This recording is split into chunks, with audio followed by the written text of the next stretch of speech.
Goeiemôre, weer eens baie welkom hier saam met ons by ons oggendoordenkings tyd. Lekker dat jy saam is. Ons kyk na die lewe van Paulus, Saulus, hoe die Here hom verander het. Van 'n bad droom na 'n goddelike droom toe. En die hele, ek dink beginsels wat daarin betrokke is. Vandag se skrif is Handelinge 9 vanaf vers 10 af. Daar was 'n gelowige in Damaskus met die naam Ananias.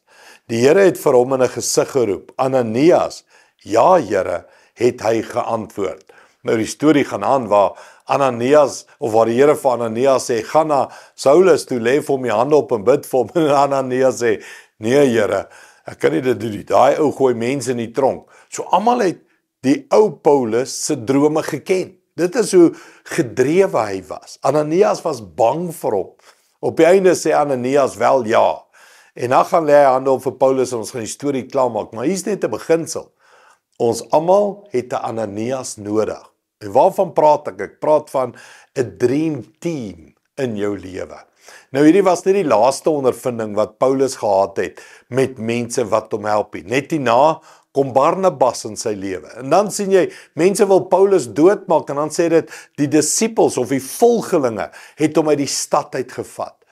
Paulus het nooit alleen op 'n sendingreis gegaan nie. Daar was altyd 'n span om hom, 'n droomspan. En hier is die vraag, het jy dromers om jou?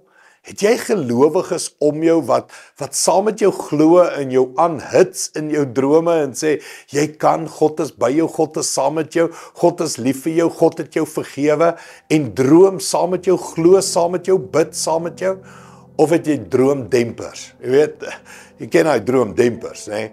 Nee, ons kan niks doen nie, ons mag niks doen nie, Suid-Afrika is nie die plek nie, nee, ek gaan nie, nooit nie, werk nie, sal nie, baie teleurgestel.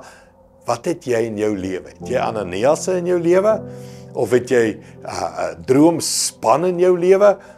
Of het jy die droomdempers in jou lewe? Ek wil nou vir jou bid, dat ek en jy, almal van ons, ek het dit net so nodig, die regte mense om ons sal hê, wat saam met ons droom, dat as God jou roep, God jou plan gee, visie gee, doop met 'n droom, dat jy hard gaan werk, maar jy gaan by daai droom uitkom. Jy kan by daai droom uitkom. Kom ek bid dit nou saam met jou. Hemelse Vader, ek wil nou vir mense Ananias wees, en al is dit deur 'n foon, al is dit deur 'n rekenaar, of 'n skerm, of wat ook al, wil ek nou my hande op mense lê en sê, ek glo saam met jou, in 'n droom, want ons het droom, mense, 'n span om ons nodig, wat ons bemoedig, en opbou, en sê, saam met God kan jy hierdie pad stap. Dankie daarvoor, Here. Here, maar dan wil ek ook bid dat U daai mense in ons lewe sal plaas, Here. Strategies spesifiek mense in ons lewe inbring wat 'n droom binne in ons opwek en ons bemoedig. Dankie daarvoor, Here. Ek weet U doen dit bonatuurlik. Bewerk U dit dat ons die regte mense op die regte tye ontmoet. Dankie daarvoor, Here. In Jesus naam. Amen. Dankie liewe vriende, sien jou weer môre. Trots geborg deur Evergreen Turf.